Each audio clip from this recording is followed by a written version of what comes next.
Ministerios Evangelísticos Visión de Fe te da la bienvenida a su programa Consejo, Verdades Bíblicas, con el pastor licenciado Luis Alberto Palacios. Un programa de bendición para tu vida espiritual.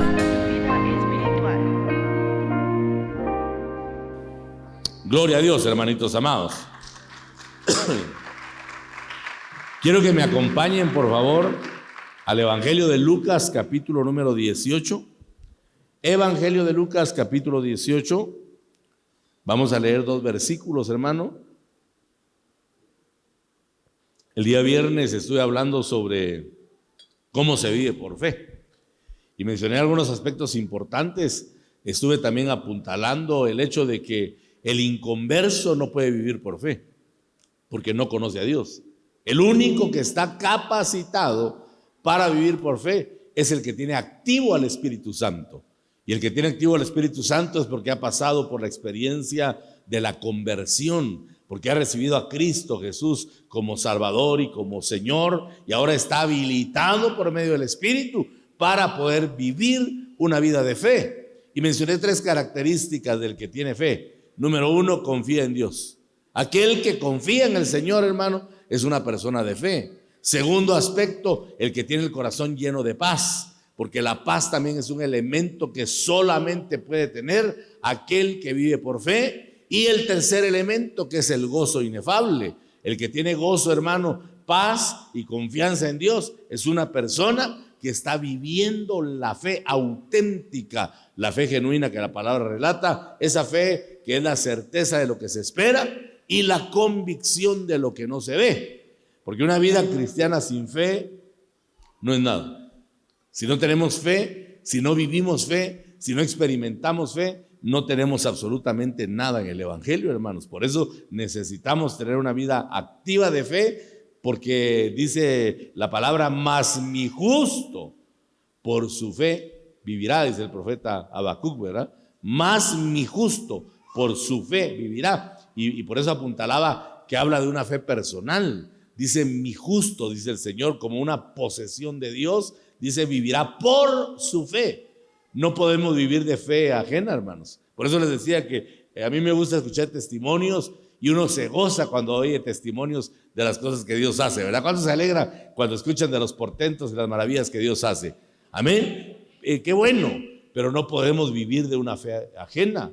Tenemos que tener nuestra propia experiencia de fe para que crezcamos, para que maduremos y podamos incursionar las nuevas dimensiones que el Señor ha preparado para nosotros. Ahora quiero hablar de actitudes, hermano, que activan la fe, para que podamos entrar a esa vida, para que podamos entrar a esa dimensión especial. Y dice Lucas 18, versículos 7 y 8. Voy a leer la versión Palabra de Dios para Todos. Dice, el pueblo de Dios clama a Él de día y de noche, y Él siempre hará justicia para su pueblo y no tardará en darle lo que necesita.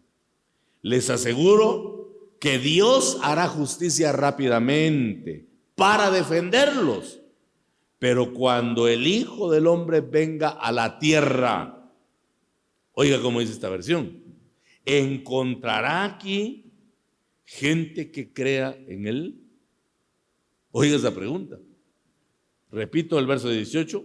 Pero cuando el Hijo del Hombre venga a la tierra, ¿encontrará aquí gente que cree en Él? Eso lo dijo el mismo Señor Jesucristo.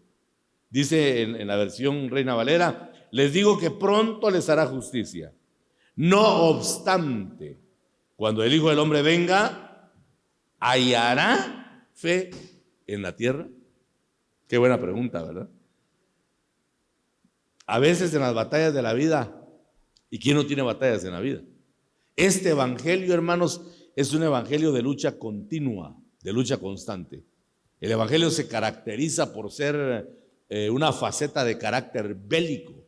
Desde que entramos al evangelio, desde que venimos a Cristo, comienza una batalla de confrontaciones con las tinieblas, porque el que verdaderamente se ha convertido al Señor se convierte, hermano, en un enemigo acérrimo del reino de las tinieblas o del dominio de las tinieblas. Y comienza la batalla de la vida y a veces sentimos, hermano, como si todos los frentes aparecieran para hacernos la vida imposible, para traer, hermano, incomodidad, a veces para traer hasta derrota en nuestra vida espiritual. ¿Quién, por ejemplo, no pasa por episodios de conflictos familiares? Y dicho sea de paso, estamos hoy por hoy viviendo un tiempo donde el diablo ha apuntalado a las familias de la tierra. El enemigo, hermano, nunca cambia su modus operandi. ¿Sabe cómo trajo el pecado a la humanidad? Atacando a la familia. La primera familia del huerto del Edén, el primer matrimonio fue atacado y logró el enemigo introducir el pecado. Porque dice que el pecado entró, como que mostrara que es una entidad foránea, que el pecado es algo que venía y que no estaba en la tierra, pero dice que logró entrar porque halló cabida, hermano, en una relación matrimonial que comenzó a desapegarse del Señor. Por eso es que los matrimonios de hoy tienen que estar tomados de la mano del Espíritu Santo y apegados a la verdad, apegados a la justicia, apegados al propósito del Señor, para que el enemigo no encuentre cabida, para que el enemigo no encuentre, hermano, una puerta abierta y que pueda introducir, como en el caso de Adán y Eva, el pecado que fue letal para toda la humanidad. Entonces seguimos todavía, hermano, en batallas de conflictos familiares, e insisto, hoy por hoy el diablo ha aumentado ese trabajo y está, hermano, atacando los hogares, está trayendo división, está trayendo anarquía, está trayendo violencia, está trayendo pleitos, hermano amado, pero el Señor bendito, que es nuestro guardián, que es nuestro protector, el que nos cuida a través del Espíritu Santo, también está enviando su bendición, está enviando el gozo y la paz bendita que sobrepuja todo entendimiento, para que tengamos la paz de Dios y Satanás no pueda traer caos a los hogares y a los matrimonios. Démosle fuertes las palmas al Señor. ¿Quién no batalla también con conflictos laborales, hermano? Hoy por hoy la sociedad está viviendo tiempos emergentes en cuanto a economía, porque la situación se ha vuelto tensa, se ha vuelto complicada. Las diferentes guerras que hay, hermano, en el Medio Oriente y otros lugares, de alguna forma han repercutido, trayendo recesión económica, trayendo pobreza, trayendo escasez. Por eso aquel que tiene trabajo, agradézcale a Dios. Amén. Si usted tiene trabajo, levante su mano derecha y dígale: Señor, gracias porque tengo trabajo.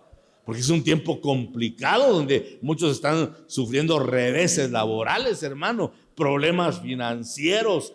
Otros están luchando también contra la pérdida de la salud, que se ha convertido en un elemento activo, hermano, hoy por hoy. No cabe duda que el diablo también está atacando a las personas, robándoles la salud que el Señor ha enviado. Porque recordemos que dice el apóstol Juan, hablándole al discípulo Gayo: amado, deseo que seas prosperado en todas las cosas y que tengas salud. ¿Se da cuenta que la salud es parte de la prosperidad de Dios? Bienaventurado aquel que tiene plena salud, hermano. Porque usted tal vez no va a tener riqueza, no va a tener muchas cosas en abundancia, pero con el hecho de que tenga buena salud es motivo suficiente para agradecerle al Padre Celestial y estar de rodillas diciéndole: Señor, gracias porque has puesto tu mirada en mí, gracias porque te has fijado en mí y porque tu diestra de poder sostiene mi vida y me da esa salud continua para que podamos, hermano, buscar y exaltar el rostro de nuestro bendito Padre Celestial. Para eso nos ha dado el Señor abundante salud, aleluya. Dele fuerte las palmas al Todopoderoso. Entonces, las circunstancias adversas que pueden aparecer de una u otra manera pueden darle un giro, ¿cómo decirle?, pesimista tal vez a nuestra vida cristiana. Pero el creyente en el Señor, ¿cuántos creyentes sabemos acá? ¿Cuántos hemos puesto nuestra confianza en el Señor Dios Todopoderoso? Nosotros podemos llegar a una conclusión que si tenemos a Cristo, pase lo que pase, venga lo que venga a nuestra vida, nosotros vamos a estar bien. Amén. ¿Por qué? Porque los planes que el Señor tiene para nosotros, dice la palabra, son planes de bien y no de mal. Eso hay que tomarlo, hay que aferrarnos a esa palabra, hermano. Y en tiempos de angustia hay que declarar que estamos bien, porque la palabra es poderosa para poner orden en el caos.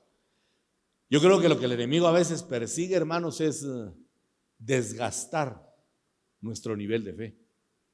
Yo le he estado predicando, y usted ya lo sabe bien, que los tiempos que estamos viviendo, que los días malos que nos está tocando vivir, tienen una característica, y es que desgastan nuestra fortaleza. Eso lo he estado predicando, desgasta, y parte del desgaste que el cristiano sufre es el desgaste en su fe, en esa certeza de lo que se espera, en esa convicción de lo que no se ve. Porque a veces, hermano, perdóneme, pero cualquier cosa nos aparta de Dios. Qué tristeza y qué desgracia, ¿verdad? Que cualquier cosa nos aparte del Señor. A veces pleitos en el hogar, a veces un carácter débil y frágil. Ya no voy a buscar a Dios, ya no necesito a Dios. Si cuando uno tiene problemas es cuando tiene que estar uno metido de cabeza buscando al Señor, porque hay gente que cree en su propia fortaleza. El que cuando tiene conflicto le da la espalda a Dios, ese no ha puesto su confianza en Dios. A saber en quién está confiando, pero no es en el Señor Dios Todopoderoso. Porque los que somos dependientes del Señor, los que entendemos que separados de Él no podemos hacer absolutamente nada, en momentos de adversidad corremos a Él. ¿Acaso no dice la palabra que Él es nuestro pronto auxilio en medio de las tribulaciones, hermano? ¿A quién iremos sino al Señor Dios Todopoderoso, que nos da la fuerza, que nos da el carácter, que nos da el temple para que podamos salir avantes en medio de cualquier circunstancia? Démosle gloria al Señor esta mañana, aleluya. Declaremos entonces positivamente, hermano, porque eso es parte de echar mano de la fe que el Señor ha puesto a nuestro alcance. La fe, según la palabra, es un fruto del Espíritu. Y eso ya implica que tenemos que cuidarlo, ese fruto, que tenemos que regarlo, que tenemos que abonarlo. Y lo que hace, hermano, que abonemos nuestra fe es la palabra eterna del Señor, la visitación de su Espíritu Santo y por supuesto la lectura misma de la palabra también, que es poderosa para autoministrarnos, y la oración profunda. Lea conmigo por favor Gálatas 5:22.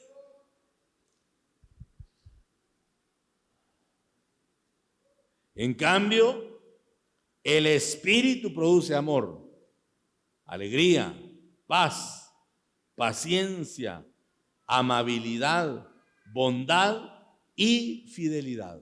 Mire lo que acompaña al fruto del Espíritu, hermano: amor, alegría, paz, paciencia, amabilidad, bondad. En la versión Reina Valera dice: mas el fruto del Espíritu es caridad, gozo, paz, tolerancia, benignidad, bondad y fe. La Reina Valera menciona la fe como uno de los frutos del Espíritu. Romanos capítulo 8, lea también conmigo ahí, y versículo 14.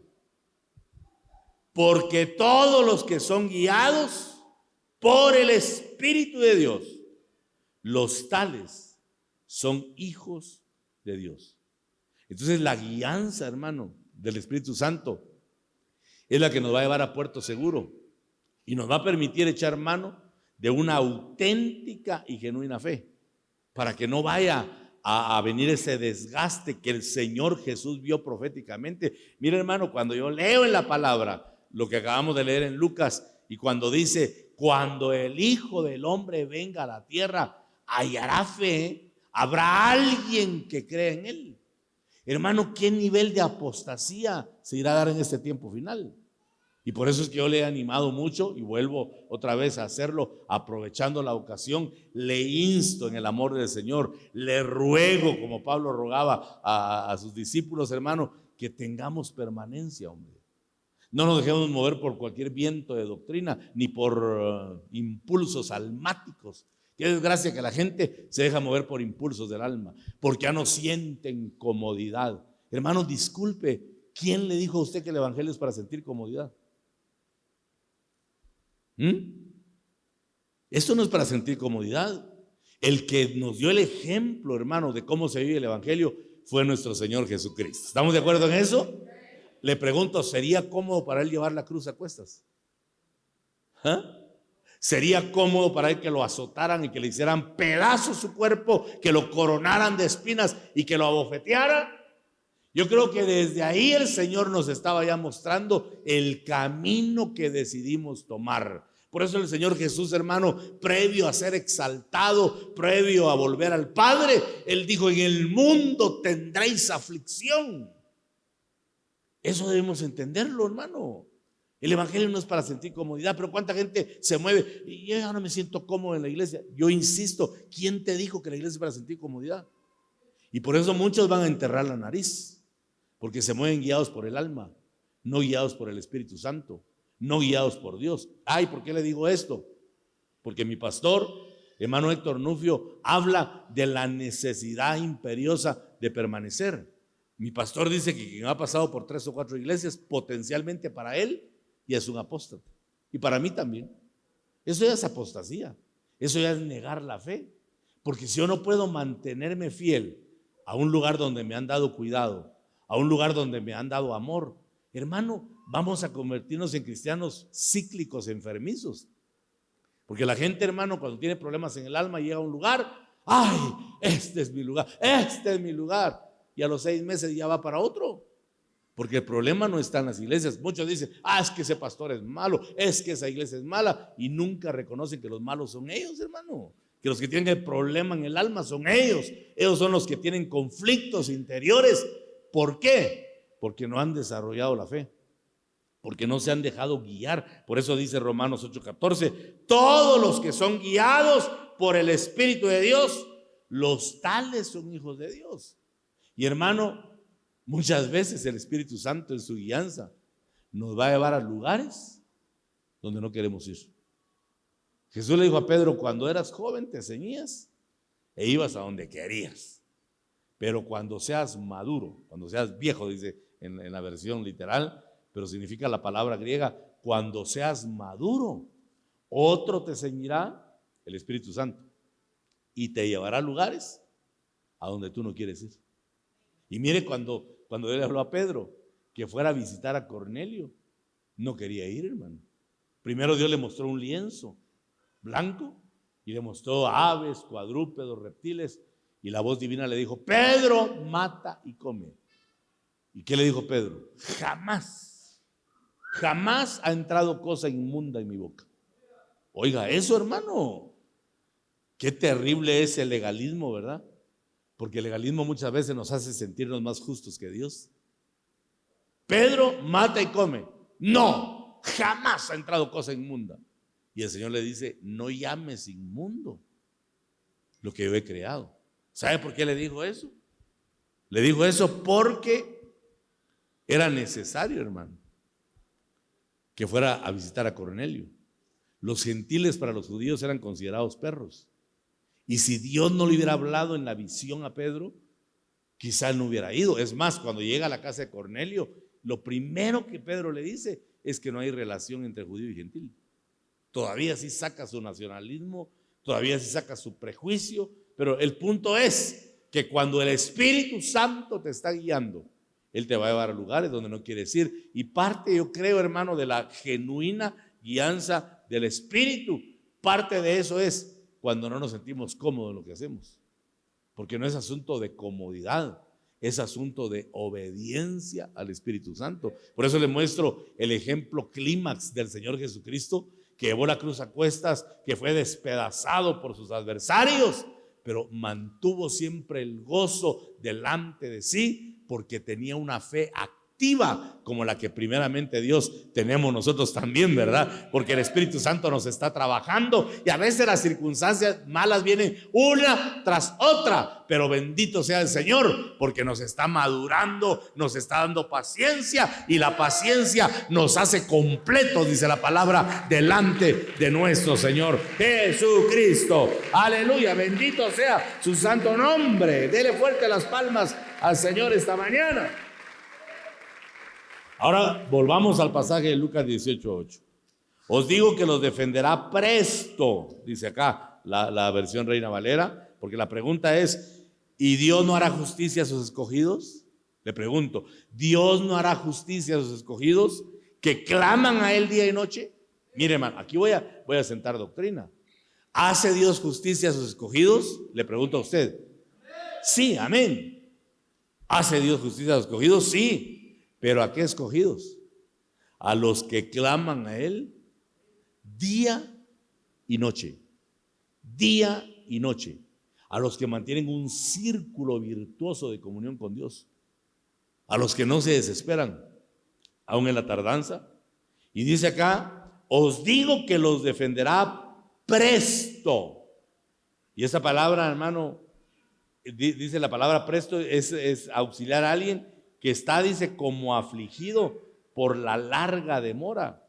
Alguien que está impaciente por el momento destinado para interponerse. Entonces aquí habla de que Dios le va a hacer justicia a los que están desesperados, afligidos, a los que sienten que no tienen una salida en medio de las circunstancias que están viviendo, pero que la fe les grita internamente que Dios va a dar la solución, que Dios va a traer la respuesta, que el Señor va a mover su mano poderosa y va a hacer una obra sobrenatural. Por eso es necesario, hermano, que mantengamos nosotros la esperanza en el Señor, sabiendo que Él está presto a ayudarnos. Pero insisto, ¿a quiénes? A los que claman a Él de día y de noche, o de noche y de día.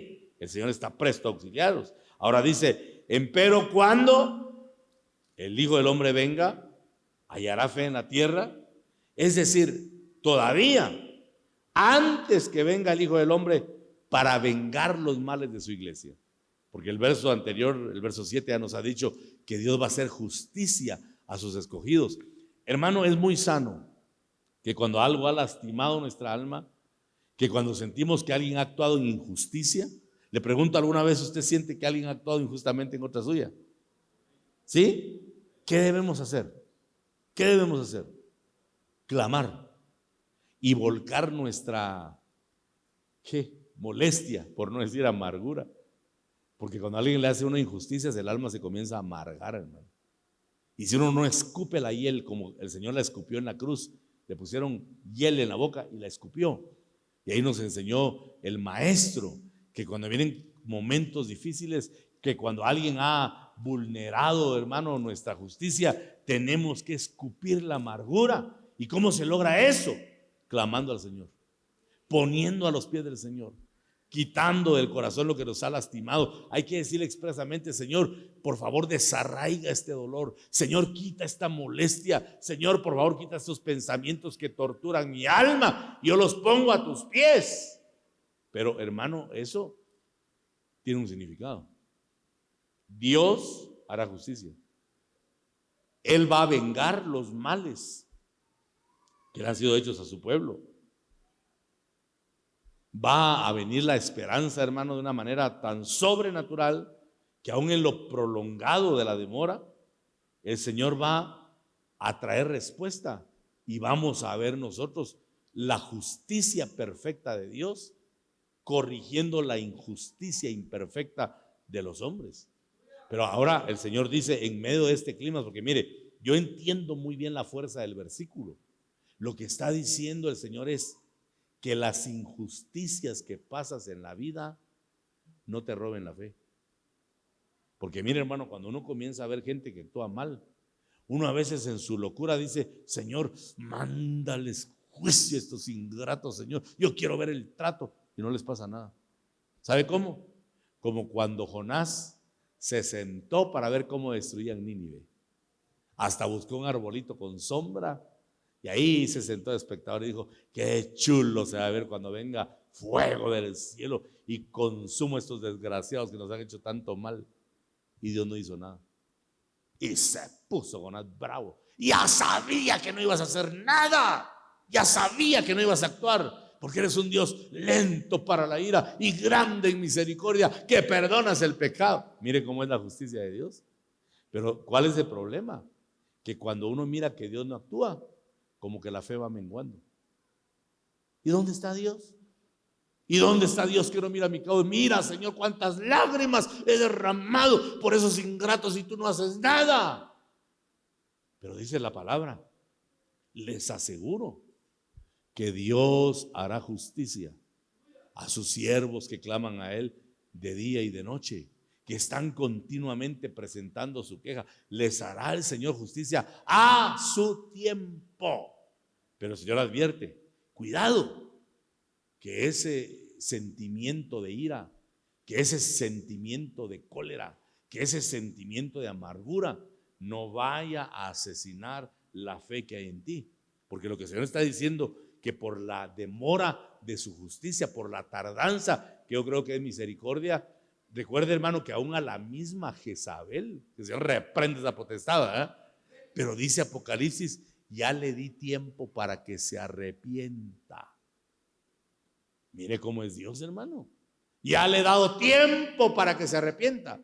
Pero como no se ha arrepentido, la voy a tratar a ella y a sus hijos, y ahí da la sentencia. Pero mire cómo es la longanimidad del Señor, esa paciencia que se va extendiendo, se va extendiendo, se va extendiendo. Y mire, pues, la idea de esa extensión de misericordia es como cuando usted toma una banda de hule y la va extendiendo y la va extendiendo y la va extendiendo. Pero ¿qué pasa cuando va extendiendo la banda? Que se va debilitando y llega el momento en el que se rompe.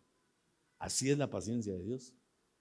Dios la va prolongando, la va prolongando, la va prolongando hasta que de repente se rompe y entonces viene el justo juicio y el castigo del Señor para aquel que ha transgredido, para aquel que ha obrado mal. Pero dice la palabra que tenemos que esperar con paciencia que el Señor haga su trabajo, que el Señor haga su obra, que el Señor traiga la justa recompensa al que ha actuado mal. Pero mire, es muy necesario, hermano, que nosotros tengamos una paciencia sobrenatural para saber esperar en Dios, porque dice claramente el versículo 7, y Dios no hará justicia a sus escogidos que claman a Él día y noche. Dice en otra versión, la Nueva Traducción Viviente. Vamos a ver. Si hasta Él dio un veredicto justo al final, ¿acaso no creen que Dios hará justicia a su pueblo escogido que clama a Él día y noche?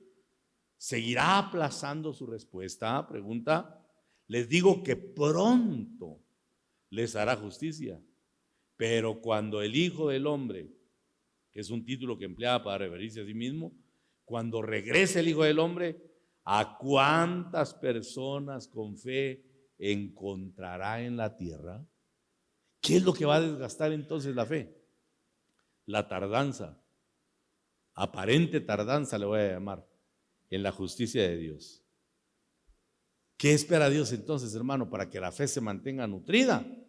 Que en las circunstancias adversas, la oración persistente, la oración perseverante, mantengan, hermano, al pueblo con la fe activa.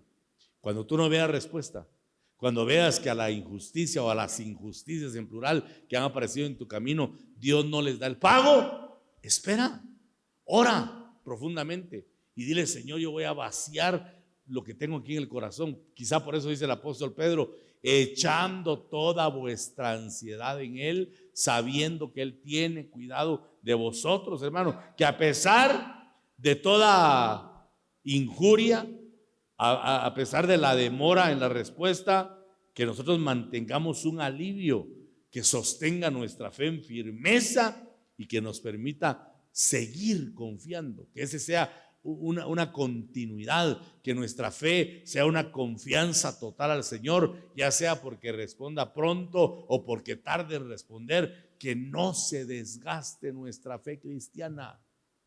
¿Sabe qué es lo que va a propiciar, creo yo? La apostasía, el volver atrás, el negar la fe de Cristo. ¿Sabe qué lo va a propiciar? La demora en la tardanza. Eso es lo que aquel adorador, ¿verdad?, que ustedes ya conocen en las redes sociales, le hizo llegar a pensar que ya no vale la pena adorar a Dios, dice él, porque Dios, dice, ya nos abandonó. Miren los males que hay en el mundo, dice él. Vean las guerras, vean las enfermedades, las pandemias. Este hombre, cuando pasó la pandemia del COVID, dejó de creer en Dios. Y por eso él ya no le adora a Dios, porque dice que Dios ya nos abandonó. ¿Qué le asesinó la fe? La tardanza. La tardanza en la respuesta de Dios. Pero por eso el Señor pregunta: ¿creen ustedes, parafraseando, creen ustedes que yo voy a dejar sin castigo al culpable? No, dice Dios. Pronto. Pero note que el pronto de Dios no es el pronto de los hombres, hermano amado. Dios tiene en reservorio, Dios tiene en salmuera a los que han hecho el mal, pero cuando venga el justo castigo y la justa recompensa de Dios sobre ellos, eso va a ser algo terrible.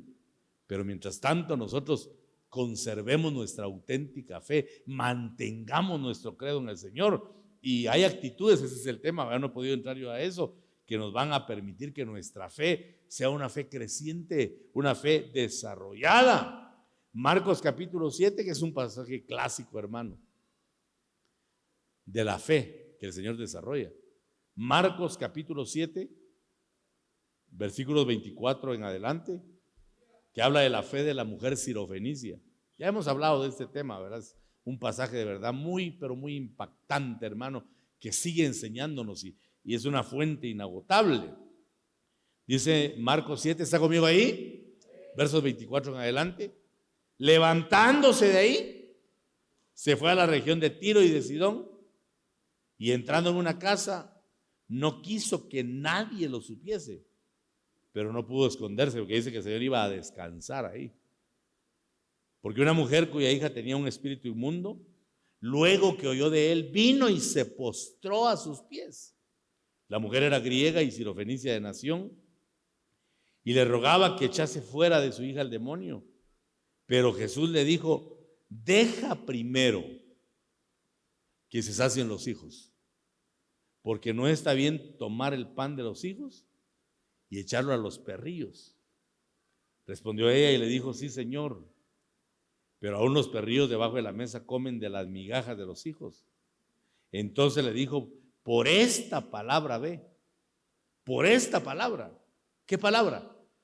La palabra de fe, que le dijo: Señor, acepto lo que me estás diciendo, reconozco que soy una perrilla, que no pertenezco a la nación judía, lo reconozco, pero he visto cómo los perrillos comen de las migajas que caen de la mesa. Yo no te estoy pidiendo que me des el pan completo, reconozco que el pan es para los hijos y yo no soy hija, yo soy como una bastarda, como una perrilla, pero te pido una migaja nada más, solo una migaja, porque una migaja de ese pan que tú traes es suficiente para que mi hija sea liberada.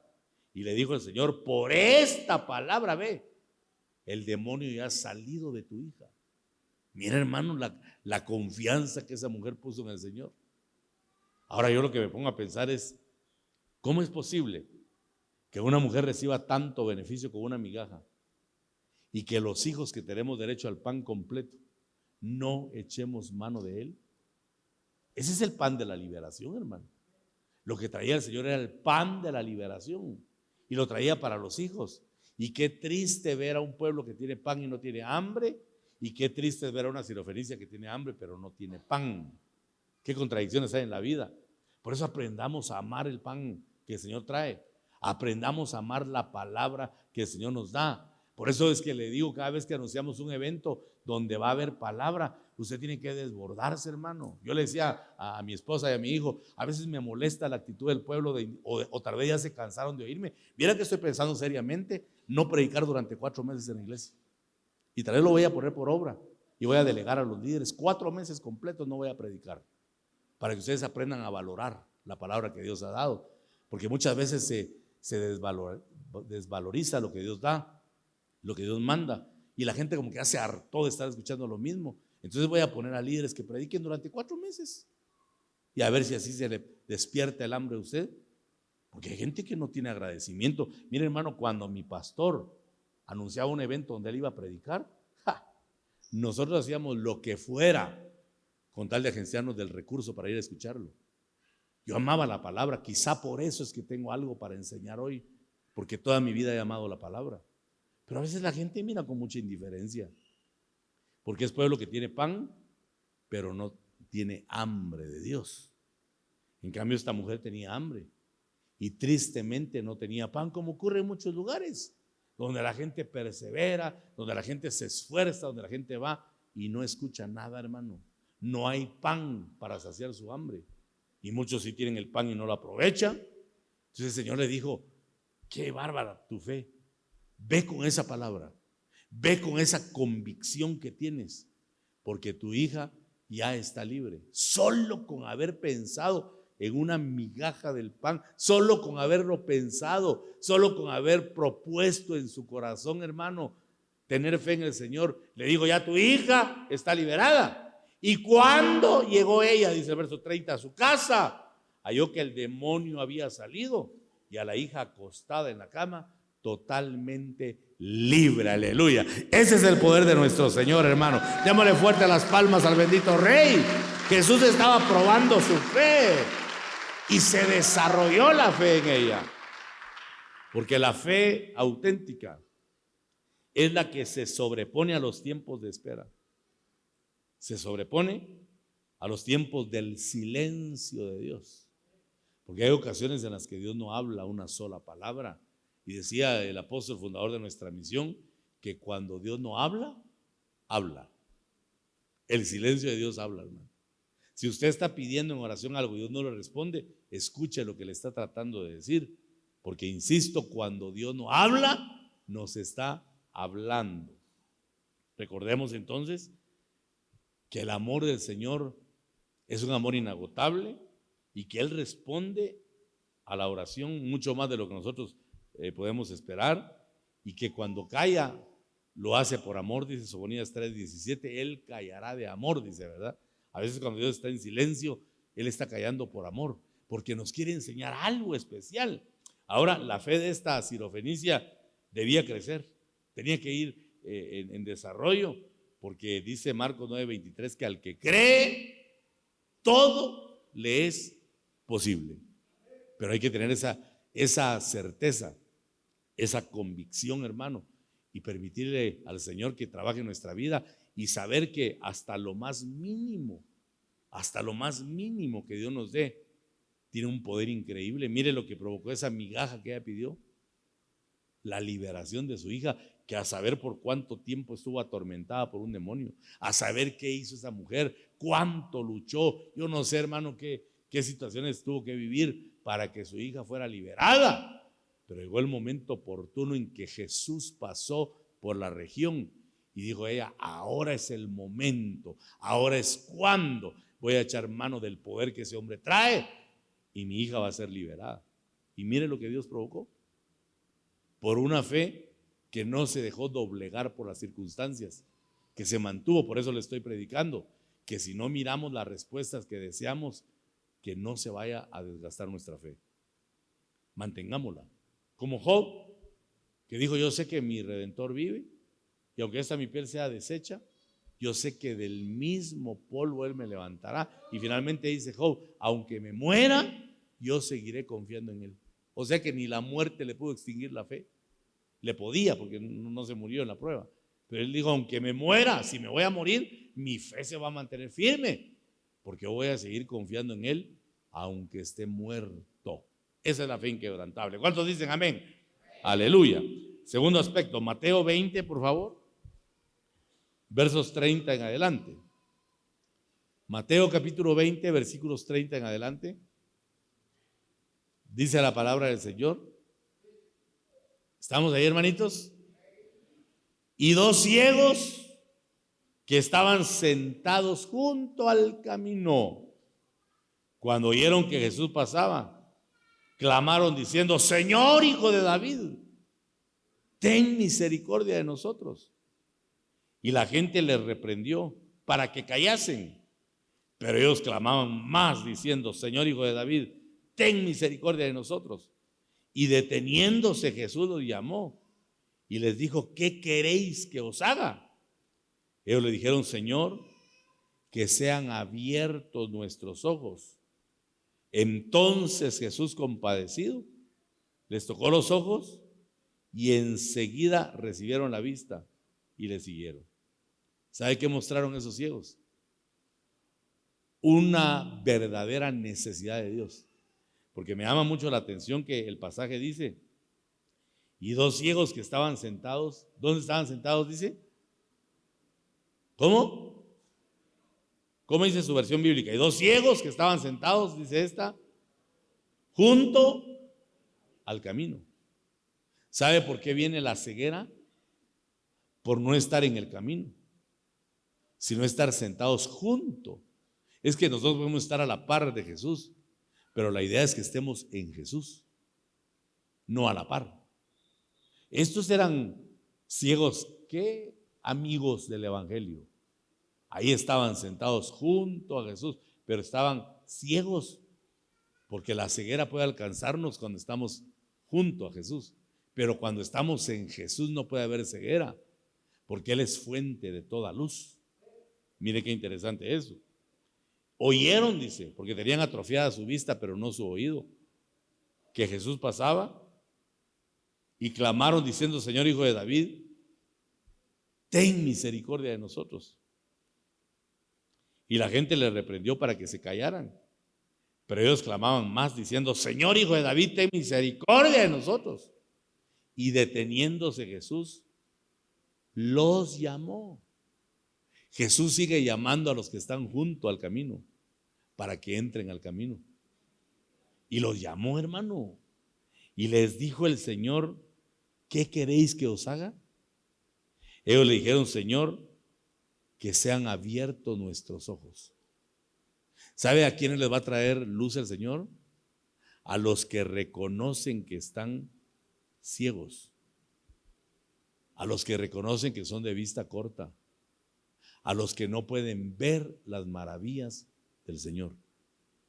Si nosotros estamos imposibilitados, hermanitos amados, de ver las maravillas del Señor, tenemos que clamar para que nuestros ojos se abran.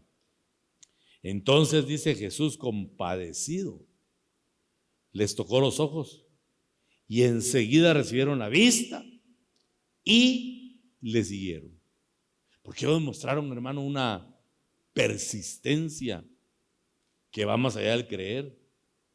Ellos estaban convencidos, hermano, de que había una ceguera que no les permitía ver la gloria de Dios, y les suplicaron a Jesús que tuviera misericordia, y Él los llamó para que entraran, hermano, a la gracia, a la abundancia que Él había preparado, y les tocó los ojos, y enseguida comenzaron a ver, porque Dios siempre escucha al que clama. Jeremías 33:3, que es un clásico de la cristiandad, dice: clama a mí y yo te responderé y te enseñaré cosas ocultas que tú no conoces, que no has podido ver. ¿A quiénes le va a abrir Dios los ojos en este tiempo? A los que claman. Por eso dice: no hará justicia a Dios a sus escogidos que claman a Él de noche y de día. Pero que hay que reconocer que no estamos mirando. Yo le pregunto sinceramente, hermanitos amados, les pregunto: ¿estamos nosotros mirando la gloria de Dios? ¿O solo la estamos oyendo? Porque los ciegos oían. El problema es que no miraban. Hay que ver la gloria de Dios. Hay que experimentar las glorias de Dios que Él está derramando. ¿Y cómo se logra eso? Solo cuando Él nos abre los ojos para que tengamos una visión espiritual. Es cuando vamos a empezar a ver la gloria de Dios. Porque qué triste es, hermano, escuchar las maravillas que Dios hace y no poder verlas. Eso es triste. Eso puede ser incluso frustrante en el Evangelio. Escuchar y no poder ver. Porque Dios nos ha llamado para que veamos y oigamos. Los discípulos de Zaqueo dijeron en el libro de los Hechos: no podemos dejar de decir las cosas que hemos visto y las cosas que hemos oído. No basta solo con ver, hay que ver y oír. No basta solo con oír, hay que oír, pero también hay que ver, para que tengamos un evangelio integral que nos desarrolle la fe y que sepamos, hermano, que Dios está haciendo prodigios y maravillas en estos tiempos finales. Si usted lo cree, déle una ofrenda de palmas al Rey de Reyes y Señor de Señores. Aleluya. Gloria al Señor. Entonces mire la persistencia de estos ciegos, la fe de la sirofenicia que creyó en medio de circunstancias totalmente contrarias. Y ahora un tercer elemento, Evangelio de Juan capítulo 5. Evangelio de Juan capítulo 5, versículo 5 en adelante.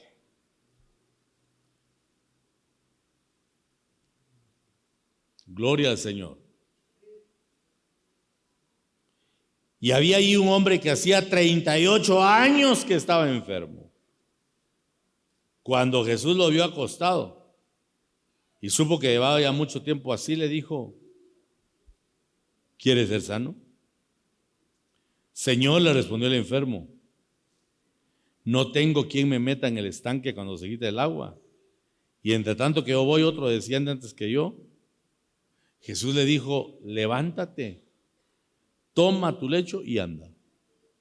38 años de acomodamiento tenía ese hombre, acostado, inmóvil, solo viendo el mover de las aguas.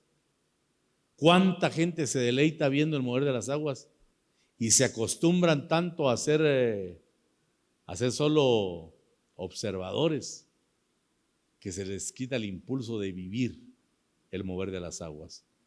Él dijo: yo veo cómo se mueve el agua, pero no hay quien me meta. Y el Señor le dijo: ¿quieres ser sano? ¿Quieres salir de tu comodidad? Y el Señor dio la orden y le dijo: levántate, toma tu lecho y anda. El hombre se puso de pie porque rehusó la duda, hermano. Tuvo fe en las palabras de Jesús. Este paralítico del estanque de Betesda, de un momento a otro recibió la visita del Señor y su situación cambió para siempre, porque cuando Jesús pasa, algo pasa. Amén. Y el hombre salió de su acomodamiento, porque qué triste es cuando la gente se acomoda en un mover, cuando la gente se acomoda en una dimensión, en una faceta. Por eso es que mi pastor dice que no hay que atarse a una persona, que no hay que atarse a una doctrina y no hay que atarse a un hombre. ¿Sí? Atémonos pero a Jesús, porque este hombre, hermano, miraba el mover del agua, pero nunca vio a Jesús. Pero en un momento de visitación, sus ojos se le abrieron y pudo ver al Señor. Y el Señor le dijo: ¿quieres ser sano? Y él dijo: sí. Bueno, pues levántate, en primer lugar, acciona. Que tu fe sea una fe actuante. Y el hombre se puso de pie, tomó su camilla y se fue a su casa. Después de 38 años de ser solo espectador, hermano. Yo creo que Dios quiere sacarnos de esas facetas de expectación y llevarnos a la gloria. Pero ¿qué tenemos que hacer nosotros? Mostrar la necesidad que tenemos de Dios. Pregunto: ¿cuánto necesitamos de Dios? Pero sinceramente, hermano, necesitamos de Dios. Entonces busquemos de Él lo que Él trae para nosotros. ¿Qué trae Él para nosotros? Trae palabra, trae visitación, trae unción del Espíritu Santo. Corramos para agenciarnos de lo que Dios nos da, porque es tiempo de sanidad, es tiempo en el que Dios está desarrollando nuestra fe. Y para finalizar, 2 Corintios 1:20, por favor. Y después vamos a aprovechar unos minutos para orar. Porque Él auxiliará a los escogidos que claman de noche y de día. Entonces hoy vamos a clamar. ¿Cuántos queremos clamar un momento hoy? ¿Qué son 15 minutos? Y Jesús le dice a los discípulos: no habéis podido orar conmigo una hora. Como que para Jesús una hora no era nada, ¿verdad? Y imagínense 15 minutos. 2 Corintios 1:20. Porque todas las promesas de Dios son en Él, sí. O sea, todo lo que Dios ha prometido se va a cumplir. Y en el amén, por medio de nosotros, para la gloria de Dios. Mire eso. Habla de las preciosas y grandísimas promesas que tenemos los hijos, que se van a cumplir, así como Abraham, que no permitió que su fe se debilitara mirando las circunstancias y los problemas, sino que se fortaleció en fe, dándole gloria al Señor, plenamente convencido, dice la palabra, de que Dios era poderoso y sigue siendo poderoso para hacer lo que había prometido. ¿Qué vamos a hacer entonces nosotros para que la fe no decline? Abracémonos de las promesas, afiancémonos de las promesas, tomemos en cuenta las promesas que Dios nos ha dado y reconozcamos, hermanitos, que Dios va a cumplir lo que nos ha prometido, porque Él no es hombre para mentir, ni es hijo de hombre para arrepentirse, ¿verdad?, Dios va a cumplir lo que nos ha prometido y lo va a cumplir al pie de la letra, y vamos a ver nosotros, hermano, la mano del Señor moverse de una manera sobrenatural, porque Dios, hermano, es poderoso y fiel, y cuando nosotros hemos creído y confiado en Él, no nos va a dejar avergonzados, porque hemos depositado nuestra plena confianza en Él, como Abraham. Por eso se convirtió en el padre de la fe, porque abrazó una promesa y la sostuvo hasta el último momento. Y finalmente, otra actitud que nos permite avanzar en fe es entregar nuestras peticiones y descansar en la promesa de que Dios hará su obra. Filipenses 4, 6 y 7 dice: por nada estéis afanosos, si no sean conocidas vuestras peticiones delante de Dios en toda oración y ruego, con acción de gracias. Y la paz de Dios, que sobrepasa todo entendimiento, guardará vuestros corazones y vuestros pensamientos en Cristo Jesús. ¿Qué está haciendo Pablo? Exhortando a los filipenses para que no estén preocupados ni ansiosos por nada, sino que pongan sus peticiones delante del Señor, sabiendo que a su tiempo el Señor va a hacer su obra. Quizá tarde un poco, como dice Lucas, pero que la tardanza, hermanitos amados, no haga desfallecer nuestra fe, porque a veces me sospecho que la razón por la que Dios demora es para probar, es para calibrar cómo está nuestra fe. Porque el que ha decidido confiar en Dios, ya sea que Dios responda o no responda, él no va a cambiar su credo, porque sabe que si Dios responde es porque Él así lo quiso, y entiende que si Dios no responde es porque también así lo quiso Él. Y créanme que lo que Dios quiere siempre va a ser lo mejor para nuestra vida. ¿Cuántos lo creen? Dele una ofrenda de palmas al Señor. Aleluya.